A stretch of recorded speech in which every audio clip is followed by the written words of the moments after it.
Hey guys, welcome back to the channel. My name is Katelyn, and today we are continuing the 100 Dragon Challenge. So, for today's theme, I thought it was pretty fitting because I live in Arizona, and this has been requested a couple of times, and I thought it was just too cute of an idea to pass up. So today, we are making a Cactus Dragon.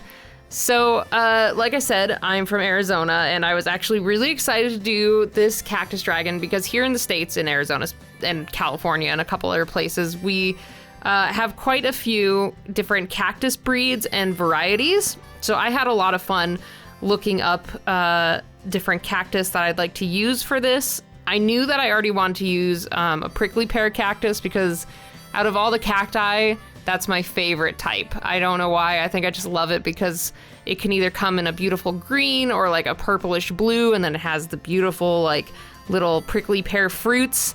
I was like, all right, those I have to include. But then, you know, cactus have a lot of other amazing qualities. Like some of them flower and make these gorgeous cactus flowers. Others have like really cool and different like leaf type structures. So I thought that would work really well for like the horn. And just like a lot of different textures and shapes and colors are present in cacti, so I knew we could use a lot of that for creating this dragon. So I knew I wanted this guy to be kind of a fat, chubby one because I do like the prickly pear cactus, but another one of my favorite is like a little barrel cactus, just this cute little cute little fat, round cactus. I really love those two, so I knew I wanted to use my two favorite in this creature design. And I mean, who doesn't love a cute little fat cactus dragon? I mean, we had to do it. So after my rough sketching was done, it was time to jump in and do the final sketch. So at first I was going to go horizontal with this one, but then I decided, you know, it'd probably fit better on vertical just because I kind of want him sitting and looking towards you or like slightly off camera. And I just want him to be this cute little chubby boy. So I was like, you know, vertical will work best for this pose. And I wanted to make sure to be able to highlight all of the different cactus detailing that I put into this guy. And I had so much fun with this.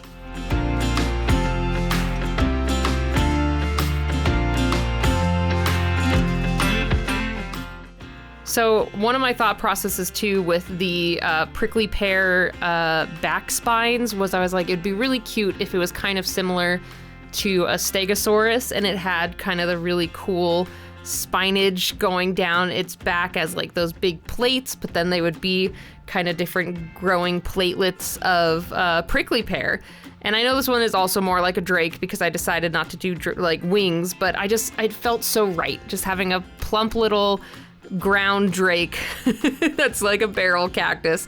It was too cute to pass up. I had to keep him more like a drake. But yeah, so I had some inspiration for like the Spinosaurus idea. I really wanted to show off the prickly pear in like the more flower-esque look, so I also made it have like a mane similar to like what the cactus flower would look like.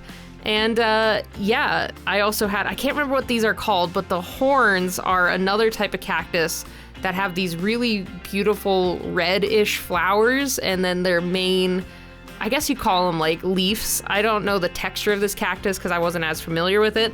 But the stems with the kind of leaf-like shapes was what I put as the horns because I thought that looked super cute and it worked really well.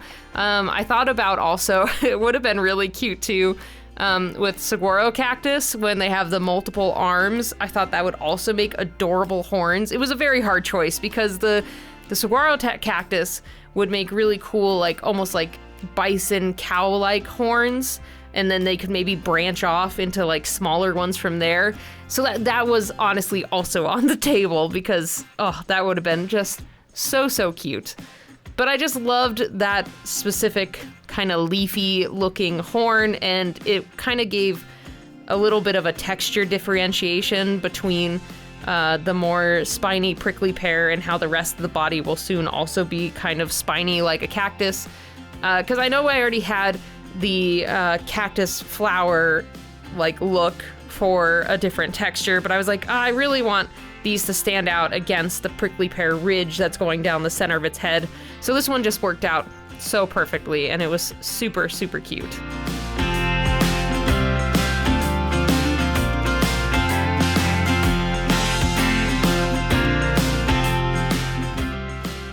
So here I'm adding a little bit more thicker lines to help differentiate the head from the body. I just wanted to make sure that the viewer could see that it was kind of coming a little bit closer than the rest of the body. I've mentioned this before in previous videos, but if you ever want to add depth to your line art, you should do a thicker line art around the stuff that's in front of other objects. That kind of gives it a sense of depth, and it also helps make certain things pop out against other parts of the drawing. So I finished the main line art here, but at first I wasn't planning on adding the spines or spikes to the body, but it was just feeling so bare. I know not all cactus have like spines and spikes. Some are very smooth, but I was like, it needs some texture, and I'm really glad I went through and added kind of like the little spiny spikes everywhere. It looks really great once I add color too. It was so fun to add a little bit more texture to this guy than I was originally planning. So now it's time to get into color. So like I said before already, I had some ideas in mind. First of all, with the cactus flower, they do come in a lot of different color variations. I've seen yellow, red, white, but I decided to go with yellow for the main color.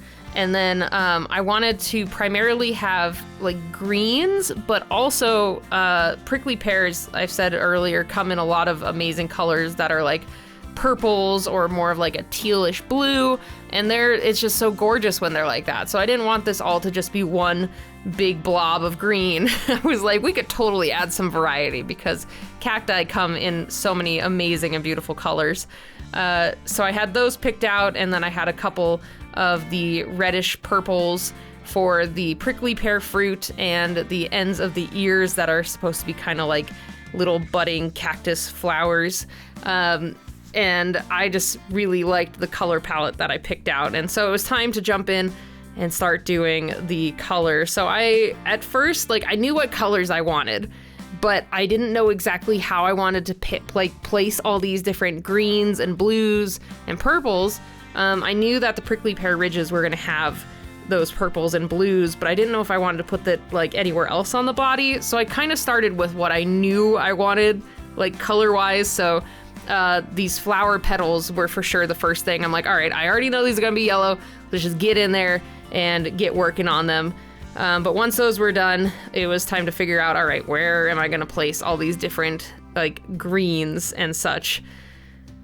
So after I finished coloring these little pink flower tips for the ears, I had to rip the Band-Aid off and figure out where these greens were going. So I started with the horns with a kind of a lighter green, and after figuring that out and starting to slowly piece together the head, I was like, all right, I got an idea on where I want these colors to go and how I want the color palette to be distributed over this whole creature. So then it was just time to really get stuck into it and start coloring like crazy.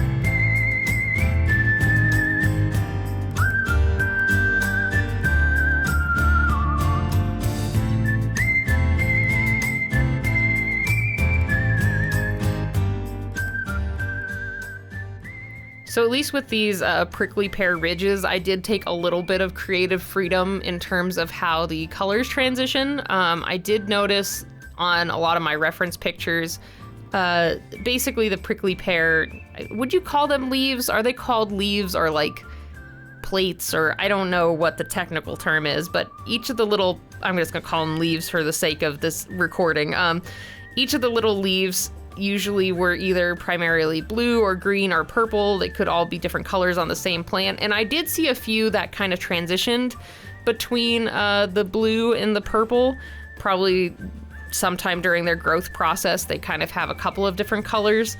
but I couldn't find a ton of reference that show like exactly the transition of which colors go to what color. So I'm like, you know, it's okay. We're just gonna have all these colors and it's gonna look beautiful. And I'm really glad I just let them kind of bleed into each other and kind of just do whatever color I felt like doing along the plates, because I think it works really well, and having those blues and purples just help differentiate it from the green body. So then you can tell like, oh, okay, these look more like a growth on the back, like kind of like the spines on the back of it. You can tell the difference between the main body and that. And then I also started struggling with what I wanted to do for the belly. I honestly was gonna color it the same green, but I was like, you know, it'd be kind of fun if the belly also had the similar colors to what the spines were.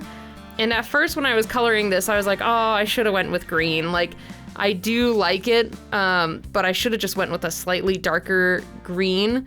But then as I started layering and layering more colors on the belly, it started working a little bit better for me. But in the end, I kind of wish I did the stomach a little different. I think it looks good. I think it looks cute, but I think I would have changed it to a different color. I think that's the one thing that I'm iffy on. I still love it. I still think it looks great, and I do like this final design, but if I could go back, I'd probably experiment with a couple of different belly colors or designs for this creature.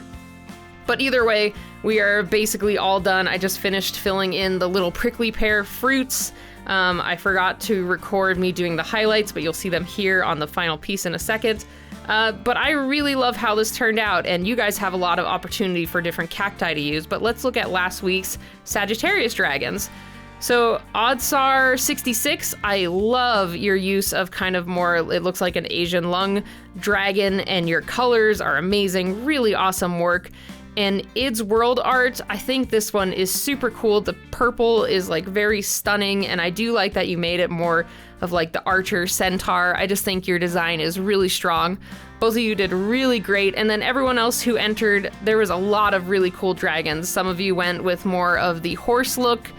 Some of you leaned into the centaur look a lot more. And then some of you really highlighted the arrow aspect of it. So awesome work. All of you did amazing. So if you guys would like to enter your cactus dragon, make sure to post it on Instagram, Twitter, or in our Discord under the hashtag KM100Dragons. And I can't wait to see what you guys pick, because like I said, there are so many different cacti variety. You could do a big one, you could do a small one, you could do a more flowery one, you could do a really prickly one. Lots of variety and options for you guys. So I cannot wait to see what you guys make. But anyway, thank you guys again so much for stopping by and checking out this video. And if you aren't already, I'd really appreciate it if you hit the subscribe button, join our little nerdy community of monster and dragon enthusiasts, and I guess I will see you guys in the next video. Bye, everybody.